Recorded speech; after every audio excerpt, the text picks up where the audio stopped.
1 روپیہ 1 مسجد 90 دن چیلنج کا آج 45واں دن ہے۔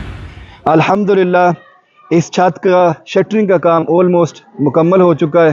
جتنا بھی سریہ اس چھت کے لیے درکار تھا وہ آج یہاں مدرسے میں پہنچ چکا ہے۔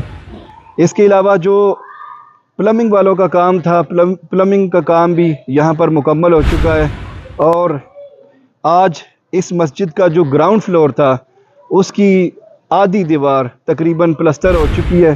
انشاءاللہ تعالی آپ دیکھیں گے چند دنوں کے بعد یہ سلیب ادھر ڈل چکی ہوگی، اور جو مسجد کے اندر والا ہال ہے وہاں پر پلسٹر بھی مکمل ہو چکا ہوگا، اور انشاءاللہ تعالی یہاں پر کارپٹ بھی ڈل جائے گا، اور اس کے بعد یہاں پر پھر بچوں کی قرآن پاک کی کلاسز ہوں گی۔ جنہوں نے اس مسجد کے لیے عطیہ کیا ہے ان کا نام ہے محمد نعمان افضل ساہی صاحب باگڑیاں والا سے، اور ابھی وہ اٹلی میں مقیم ہے۔ اللہ تعالیٰ ان کے مال میں گھر میں خیر و برکت عطا فرمائے۔ اگلی ویڈیو تک اجازت دیجیے، اللہ حافظ۔